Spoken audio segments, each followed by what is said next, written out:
Assalamu alaikum. Today we are going to discuss the subdivisions of the peritoneal cavity कि जो peritoneal cavity है उसको हमने किस तरह से कुछ पार्ट्स में स्पेसिफिक में डिवाइड किया हुआ है ताकि हम उसको फिर आइडेंटिफाई कर सकें, उसकी कोई किसी भी डिजीज़ को जो है वो हम स्पेसिफाई कर सकें वो किस पार्ट में है। ठीक है, जिस तरह हमने पूरी एक एब्डोमिनल कैविटी की पढ़ी थी, अब पेरिटोनियल कैविटी होते हैं इनसाइड एक वो पार्ट है उसकी डिवीजन्स। ठीक है, तो पहले तो जो है ना ये पेरिटोनियल कैविटी, इसको हमने एक ग्रेटर सैक और लेजर सैक में डिवाइड किया हुआ है। पहले क्या है classification of peritoneal cavity,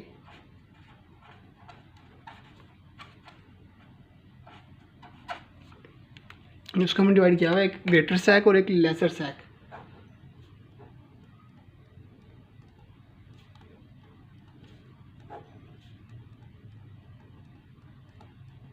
greater sac जो है ना it will be present anterior laterally,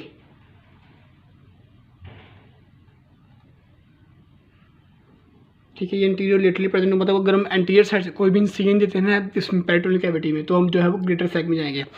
और जो लेसर सैक है ना इसका एक दूसरा नाम भी होता है, इट इज़ ओमेंटल बर्सा।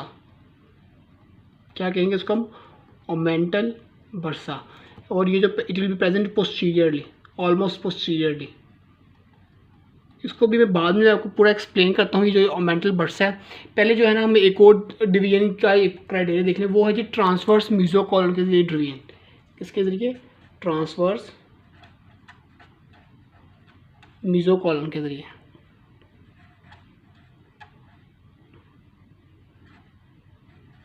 ये ट्रांसवर्स मीजोकॉलन एक्चुअल है क्या चीज़? तो ये ट्रांसवर्स मीजोकॉलन जो है it is the mesentery of the transverse colon. ठीक है, मिजेंट्री जो है वो मैंने लास्ट लेक्चर में बड़ी अच्छी तरह एक्सप्लेन किया, आप लोग उस पर लेक्चर देखेंगे फिर आपको समझ आएगी कि ये ट्रांसवर्स मीजोकॉलन चीज़ क्या है। ठीक है, अब यहाँ पे लिख दें पहले, it is the mesentery of transverse colon.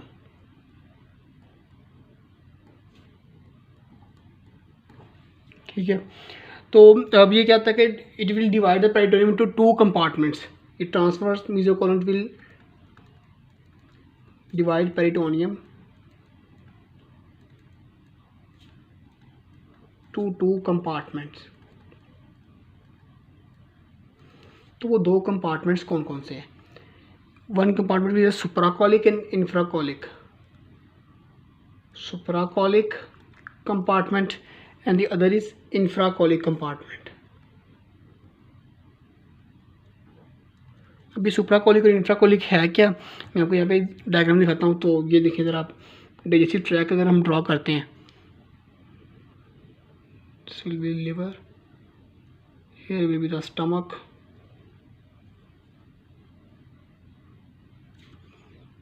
ठीक है, यहाँ पे जो होगी हमारे पास ये सारी small intestine, duodenum, jejunum, ileum वगैरह सारा। ठीक है, यहाँ से स्टार्ट हो जाएगी हमारे पास large intestine, this will be the ascending colon, this will be the transverse colon, इसकी मेजेंट्री हम कह रहे हैं ट्रांसवर्स मीजोकॉलोन। फिर ये हमारे पास ये जो पार्ट है ये अब स्टार्ट हो गया, this will be the descending colon, here it will be a sigmoid colon, here it will be rectum and then ultimately anus। ठीक है, तो ये मैंने एक आपको ओवरव्यू से दे दिया। ये है जी ट्रांसवर्स मीजोकॉलन। ठीक है, अब इससे जो सुपीरियर पार्ट है उसको हम कहेंगे जी सुप्राकॉलिक रीजन, इससे नीचे वाले पार्ट को हम कह देंगे जी इंफ्राकॉलिक रीजन। सुप्राकॉलिक रीजन में अब कौन कौन स्ट्रक्चर्स आ रहे हैं? ये देखिए लिवर आ रहा है मेन, देन हमारे पास इसमें जो है वो स्टमक आ जाएगा, ये पड़ा हुआ देखिए। उसके साथ साथ हमारे पास इसमें जो है एक स्प्लीन आ जाएगी, ये लिवर की बैक साइड पड़ी होती है स्प्लीन। ठीक है, तो ये स्ट्रक्चर जो है ना ये सुप्राकॉलिक में आ जाएगा। अब इंफ्राकॉलिक में हम देखेंगे तो हमारे पास this is the whole small intestine,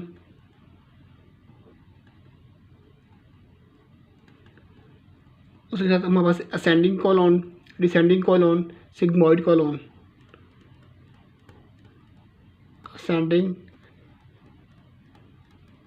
descending and the sigmoid colon, ये सारा जो है इसमें इंफ्राकॉलिक। तो ये भी एक डिवीजन का क्राइटेरिया, सुप्राकॉलिक रीजन और एक इंफ्राकॉलिक रीजन। ठीक है, अब ये जो सुप्राकॉलिक और इंफ्राकॉलिक रीजन है they will communicate with each other through the paracolic gutters, these both, ये मैं यहाँ पे लिखूँगा, they will communicate by paracolic gutters.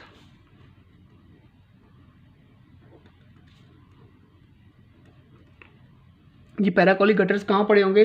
They are actually the grooves on the lateral aspect of the ascending and descending colon. ये क्या है, groove on lateral aspect of ascending and descending colon. मैं आपको इस पर डायग्राम के ऊपर भी दिखाता हूँ इससे। तो ये देखें, ये है असेंडिंग कोलन, ये डिसेंडिंग कोलन के लेटरल एस्पेक्ट में इस तरह से पड़े होंगे ग्रूव्स, ठीक है, दोनों तरफ से, इधर भी। तो ये इस तरह से जाके ये जो इंफ्राकॉलिक रीजन है इसको ऊपर वाला सुप्राकॉलिक रीजन है इसके साथ कम्युनिकेट करवा रहे होंगे, क्योंकि आपको पता है ये जो इतना रीजन था दिस वाज सुप्राकॉलिक, ठीक है, और ये जो नीचे वाला था दिस वाज द इंफ्राकॉलिक। अभी तो हमारे पास इंफ्राकॉलिक रीजन है, इसको हम फर्दर दो पार्ट्स में डिवाइड कर देते हैं by the mesentery of small intestine. Infracolic region को हम फर्दर डिवीजन होगी इसकी divide by small intestine mesentery.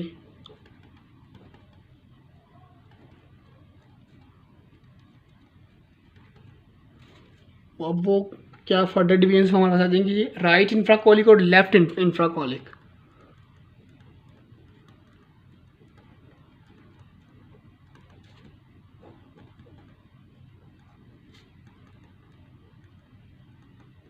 मतलब कि जो ये जो हाफ राइट हाफ होगा उसको हम कहेंगे राइट इंफ्राकॉलिक रीजन, जो लेफ्ट हाफ होगा उसको हम कहेंगे जी left इंफ्राकॉलिक reason.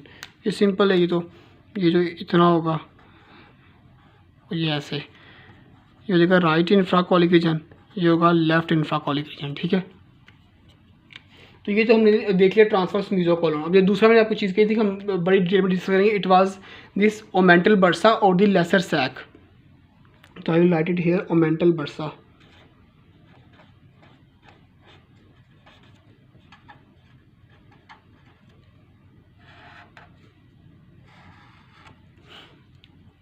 So this omental bursa of the lesser sac, it will present posterior to the stomach and the lesser omentum. It will present posterior to stomach and lesser omentum.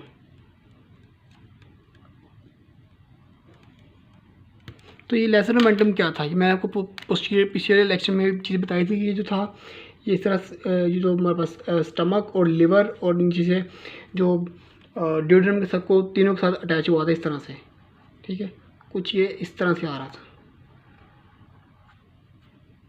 ठीक है, ये चीज़ मैंने आपको बताई थी ना। तो ये था हमारे पास लेसर मोमेंटम। तो अब ये जो है ये इस स्टमक, ये सॉरी हाँ ये स्टमक रहा और ये लेसर मोमेंटम, इन दोनों के जो है वो पोस्टीरियरली पड़ा होगा उसको ओमेंटल बर्सा। तो ये ओमेंटल बर्सा है ना, अब इसको हमने जो है वो दो पार्ट्स में डिवाइड किया होगा। इसके यहाँ से इसकी दो लिमिटेशंस है, एक सुपीरियर लिमिट है एक इन्फीरियर लिमिट है। तो सुपीरियरली इसको हम कहते हैं सुपीरियर रिसेस या फोसा, रिसेस और superior fossa. It will B limited by the diaphragm and coronary ligament.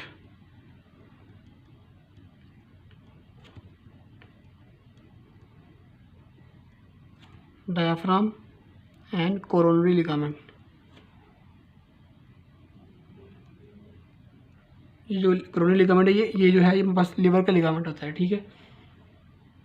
Next मैंने क्या कहा था, इन्फीरियर रिसेस है और द इन्फीरियर फोर्सा और इट्स इन्फीरियर लिमिट। तो the inferior recess it present between the superior part of the layers of greater omentum, between superior part of layer of greater omentum। Greater omentum कहाँ पे था, ये भी चीज़ मैं आपको ड्रॉ में जल्दी से ड्रॉ करूँगा कि ये जो था जैसे कुछ इस तरह से ग्रेटर ओमेंटम था हमारे पास। आप लोग जो है वो पिछले लेक्चर देखेंगे तो आप लोग को अच्छी तरह से ये समझ आ जाएगा सारा, ठीक है। तो ये कुछ इस तरह से पड़ा हुआ था ग्रेटर ओमेंटम। तो ये क्या होगा, ये जो इसके between the superior part of the layers, तो ये इसका सुपीरियर पार्ट है, इसकी क्योंकि 4 लेयर होती हैं, 2 आगे लेयर 2 इसकी इससे पीछे लेयर होंगी, ठीक है। ये तो ये इन दोनों लेयर के दरमियान कुछ इस पॉइंट के ऊपर इसका इन्फीरियर पार्ट आ रहा होगा और सुपीरियर पार्ट मैं ऊपर बता चुका हूँ कि वो जो है वो डायफ्राम तक जा रहा होगा। तो ये इसकी जो है वो सुपीरियर और इन्फीरियर लिमिट्स थी, ये कहाँ तक एक्सटेंड करेगा। ठीक है, अब ये जो है ये ग्रेटर सैक, जो मैं आपको बताया था कि एक ग्रेटर सैक एक लेदर सैक होता है, तो ये लेदर सैक है। ये जो लेदर सैक है it will communicate with the greater sac by the omental foramen, communicate with greater by lesser by the omental foramen।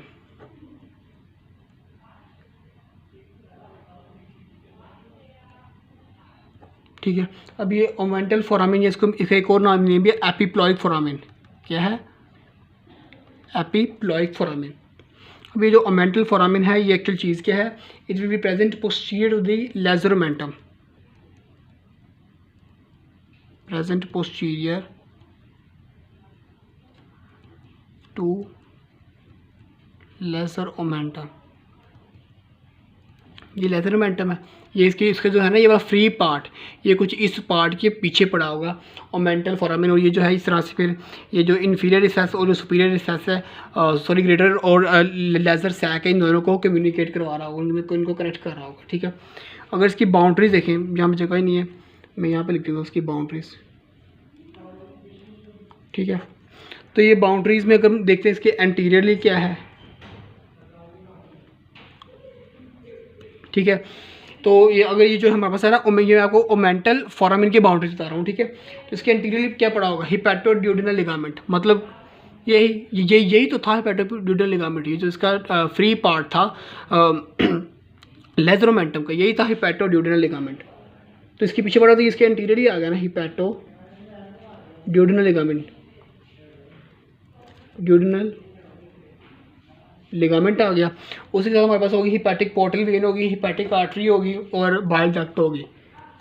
Hepatic portal vein, hepatic artery और bile duct, ये तो है जो इसके एंटीरियरली प्रेजेंट है। फिर हम देखेंगे जो इसके पोस्टीरियरली हैं,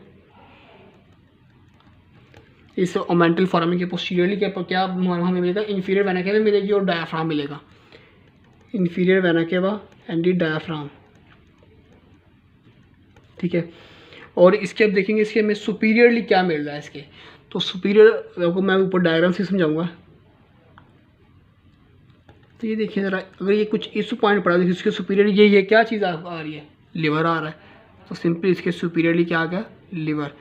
और इसके इन्फीरियरली, ठीक है, तो इसके इन्फीरियरली अब देखें क्या आ रहा है? ये चीज़ आ रही है, ये सारा ये क्या था? It was the superior part of duodenum, superior part of duodenum. ठीक है, तो ये हमने इसकी ओमेंटल फोरामेन की बाउंड्री भी देख ली। तो होप सो आपको ये लेक्चर भी समझ आ जाएगा। अगर किसी पॉइंट की आपको अभी भी समझ नहीं आई तो आप लोग कमेंट्स में पूछ सकते हैं। Thank you.